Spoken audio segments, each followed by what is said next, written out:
Welcome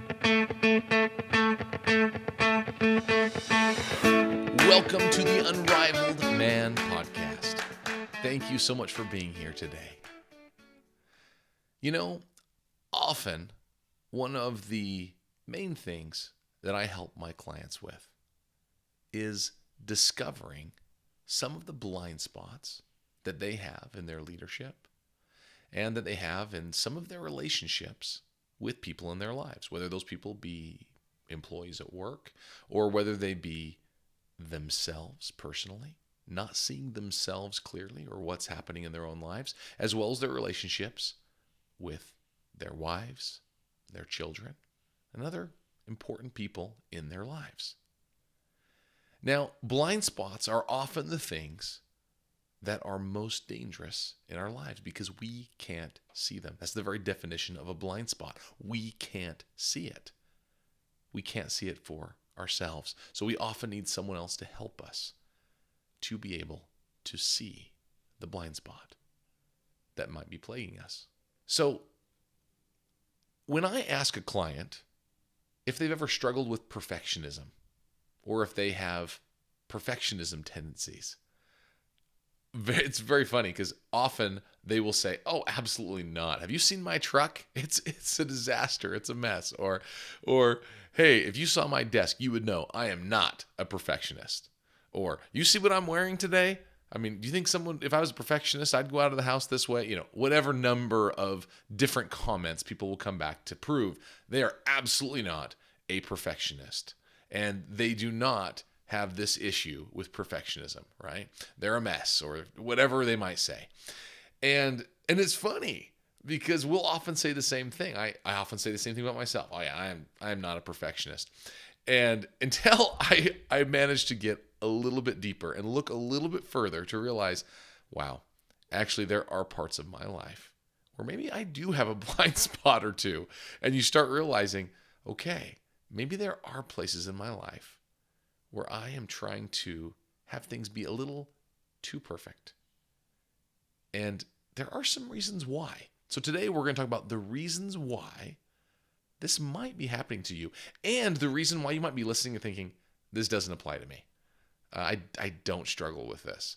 And so let's talk about it. As we begin, we're going to talk about the reason it is so important to recognize this, especially if it is one of your blind spots that does plague you, but you don't realize it. So today, as you're listening, think about your own life and think about any insights that you receive. See if there's anything that pops up in your mind and gives you a clue as to the place in your life that you need to work next, right? And it may have nothing to do with perfectionism, maybe something different. But there is going to be something that pops up that helps give you direction on what you need to do next in your life. So listen close to your own thoughts and your own intuition and be prepared to write that down and act. Winston Churchill said this. He said, "Perfection is the enemy of progress." Perfection is the enemy of progress. Right? It is the thing that's going to stop progress. The second we try to make something perfect, it is going to stop. If you are seeking perfection, you're not going to get there. And so it's funny. This last weekend, I had a perfect example of this.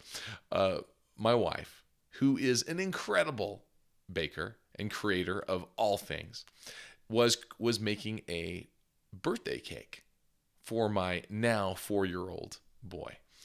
And it was fun. This cake was going to be was super fun. It's several layers high and it has all of his favorite characters on it, and it was just a fun birthday cake. But as my wife was doing this cake, she was finishing it up, baking the cakes late the night before we were having his party, right? So the night before, she was getting things ready for the party, and late that night she was finishing up this cake and she was doing a bunch of other things at the same time. Somehow the timer for the cake didn't go off, or it got muted, or something happened. Anyway, you slice it. The cake cooked for many minutes too long. and came out way more brown. I don't know if I want to call it burnt necessarily. She would definitely call it burnt. But it was definitely way more well done than she desires. So let me give you a little background on my wife. She, once again, is incredible in these kind of things. She's done wedding cakes for years, different things on and off. She actually did our own wedding cake. She did a 5-tier wedding cake with 100 or so handmade edible roses, and just absolutely incredible. So just amazing. And so she has, this level of performance, right, that she typically gets, and it's hard. Right? It's hard because she wants it to be great, and she wants it to taste great. That's what I love about her cakes. They always taste great. Don't just look great, but they taste great. And so it was funny. So that night she pulled it out of the oven. It was like, oh my goodness, what are we doing? And decided to go to bed. Can't do anything about it now. Woke up the next morning. She was trying to decide, okay, what do? I got to rebake these cakes because it's got to be perfect. It's for his birthday. It's got to be great. And it's really funny because my little daughter, my 8-year-old, she told my wife, she's like, Mom, nobody cares. She says, nobody cares if it's a little bit well done. And it was so funny. My wife just started laughing, and it kind of helped us all realize, I mean, it's okay. It's okay. It's not like it's a baking competition or something. It was perfectly edible. It's not like it was burnt super badly. It was great. It was fine. It just wasn't quite that 100% perfection in her eyes. And my daughter kind of brought it back for us all. Nobody cares, right? And not in the mean way that nobody cares, because of course people care. But what was the purpose of everything? It's to celebrate the birth of my 4-year-old. Right? And so she helped kind of bring it back to us all. And it's funny, the last few days, whenever we've started kind of worrying about something, we've been saying, nobody cares. Right? It's kind of going through our mind. Nobody cares. And once again, we do care. And people do care about things, but they don't care that much. This perfectionism or perfection isn't something that we have to have. And there are different things in our lives that are just like this. We have certain expectations for ourselves that we want things to be at this top level. I am not saying that we should not seek for great performance or great work, anything like that. I am not saying that at all. I'm just saying that there are some times where we don't need that level, right?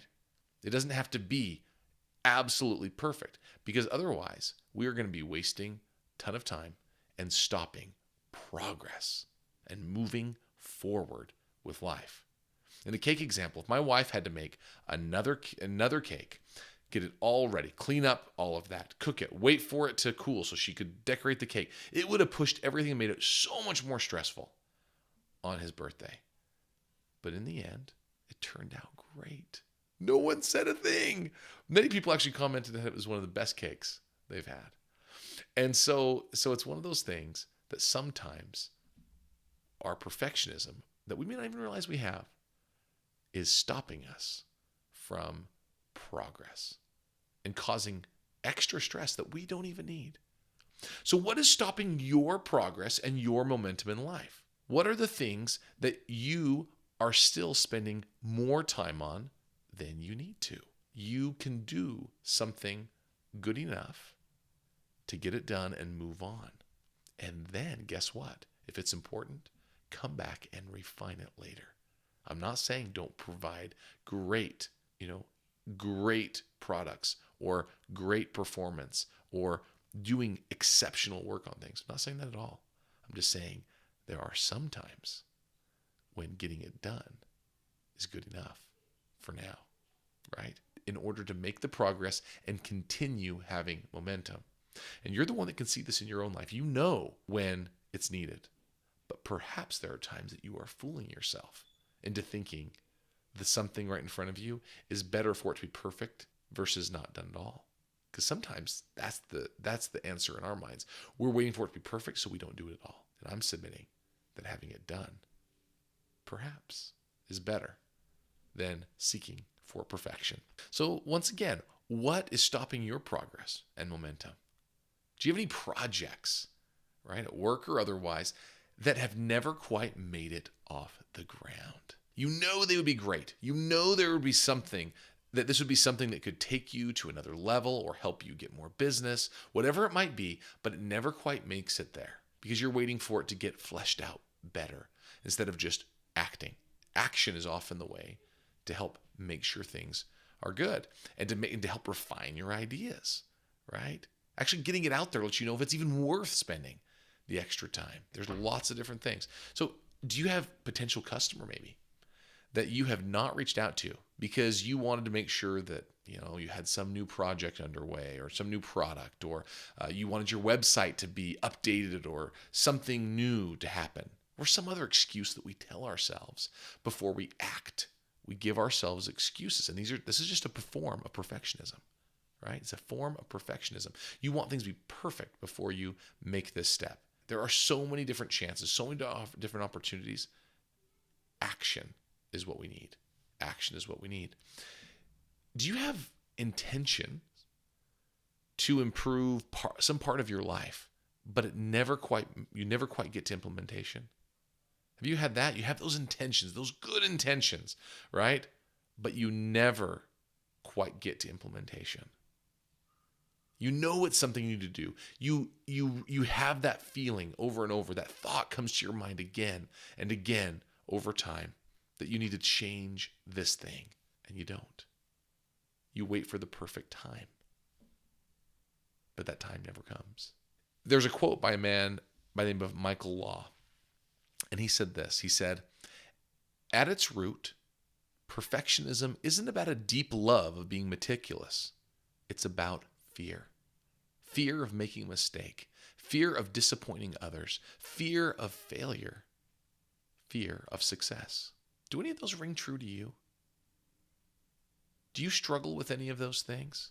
Have that fear that comes up that causes you to wait, continue to wait instead of acting on making an improvement in your life in some way, or taking a project on that you know would be great, moving to the next level on something?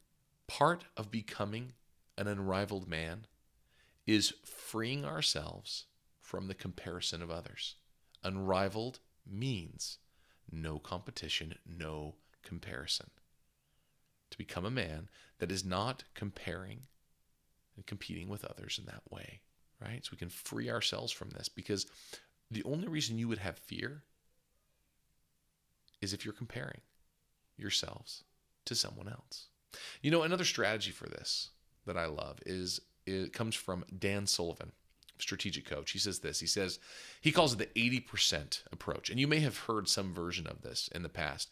Dan Sullivan explains it very well. He has a little free ebook download that you can do, and I put a link to it in the show notes. Once again, I get nothing from this. If you download this, I just think it's a great resource and want to share it with you. So yeah, there's a link there. Takes you to Dan Sullivan, and free ebook. Super, super helpful for understanding this concept. So Dan Sullivan, he says, you need to get something to 80%, and then you can refine it later. Same thing we're saying. He says that 80% is good enough to get something out. Then come back and refine it if it's worthwhile. He's not referring to the commitment level, right? Or to the effort that you need to put in. Not that at all. He's just saying, is the level that you accept as complete. Just accept that 80% there, whatever there means for you, whatever that perfection is that you put in your mind, that ideal state, let 80% be good enough. And get it out there and move forward. Take the next step, whether that's reaching out to the client like we said, whether that's implementing a new program, whether that's starting to sell this new product, whether that's making the change in your personal life. Sometimes we want to create this huge master plan before we move and act. I've been guilty of this. Many times in my life, I'm guilty of it. I love to create a great master plan, get all the steps in place, know exactly what needs to happen next. And sometimes I go a bit too far. And that's the reason this 80% rule here has made such a big difference for me, helping me realize that it's okay to have it to a place where it's ready to share and then come back and refine. if I'm improving something in my own life, it's okay to do better than I'm doing today, improve, and then come back and refine myself a little better later. There's something about just getting it done, right? Getting something complete that feels good and gives us momentum.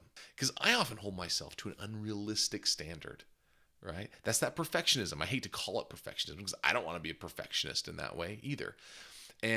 But in the end, I realize, man, when I hold myself to this unrealistic standard, or I compare myself to the way another leader does something, or I compare what I'm doing to someone else, or the results they're getting, it doesn't serve me. It doesn't get me closer to where I need to go.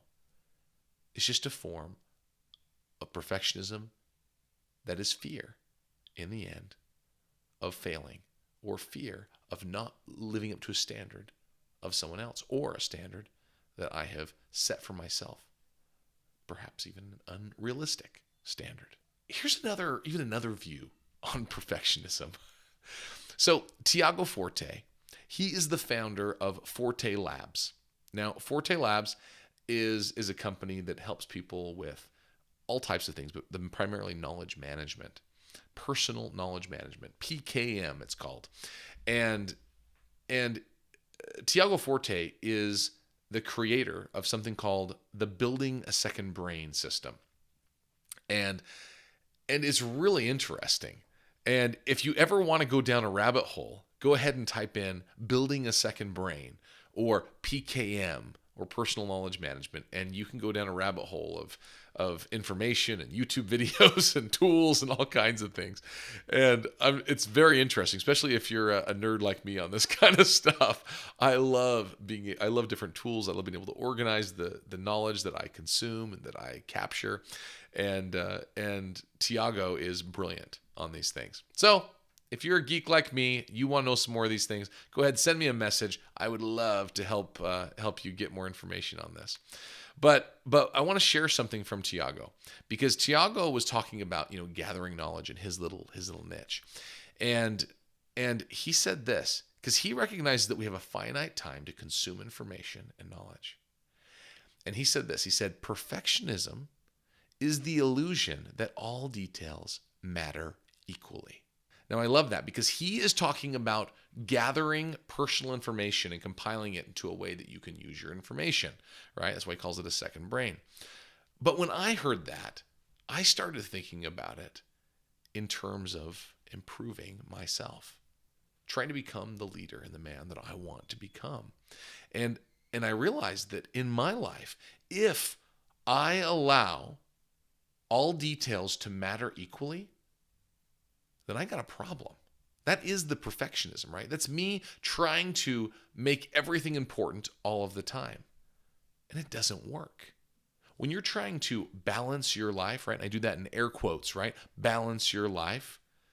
If everything is important and matters equally, there's no balance there. That's no real balance. Balance is all about balancing our lives.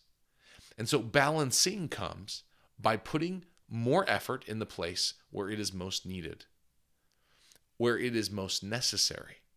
And guess who gets to determine what is most necessary? That is you. That is you. You get to determine what is most necessary in your life. What is the most important part of your life? What part of your life needs the most attention right now? And that's where you go. That's what you do. And you're able to go through your life and respond, be proactive, but also respond properly, and make sure that the amount of time you spend in each part of your life is appropriate. And so perfectionism is the illusion that all details matter equally.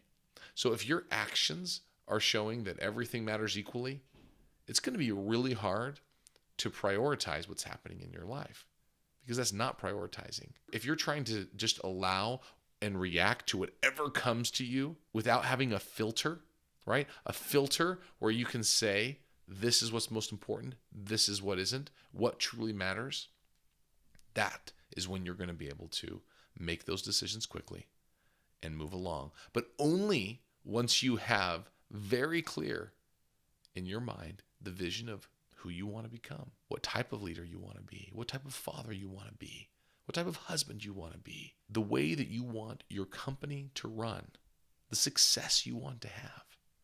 As you become more and more clear on these things, the decisions get easier. The less you hold on to perfectionism and making things perfect in any part of your life and seeking to do your very best and to act, right? Err on the side of positive action. Things will happen and fall in your good. And you come back and refine and continue to refine and refine until you become that person. And until you're acting and getting things done in all of the areas that matter to you. So what in your life is keeping you from your true priorities? Are you just still sitting there and seeking for things to be perfect in certain areas and then not acting in other areas of your life? I think of that game, the Would You Rather game. You may have played it, right? And so it can be, there's a million would you rathers, right? Like, would you rather get stung by a jellyfish or shave your head, right? Or whatever kind of silly different would you rathers do they have. Our life is full of those kind of things. We just don't often realize that's what we're doing. Would you rather view this Instagram post or this Facebook post or watch this YouTube video or complete this very important thing at work, or spend this time building a relationship with your child or your wife? Now, we don't often see it that way, and they don't have to be mutually exclusive like the would you rather game, like you can only do one or the other, but life is full of those choices. And not making a choice is a choice, right? As the old cliche goes, not making a choice is a choice. So what are we choosing to do? And what are we choosing to do with the insights that we've received today? So what are those insights for you? Are they clear for you? Did you write them down? What are you going to do differently after listening today?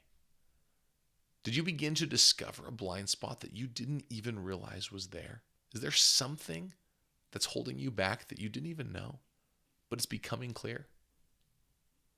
If you do have a blind spot like this, or you want help diving deeper into what blind spots might be in your life right now, unhealthy blind spots that might be holding you back from achieving the momentum in life that you want, I've created something just for you.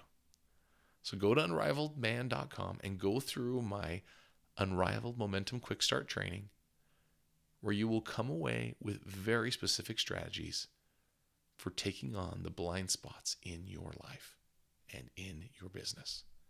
You will come away with things that you can implement and see changes on right now. So go ahead, go to unrivaledman.com and check out the Quick Start training and begin to make your progress on gaining that unrivaled momentum in your own life. Thanks for joining me today. And now it is up to you to be the unrivaled man in your life.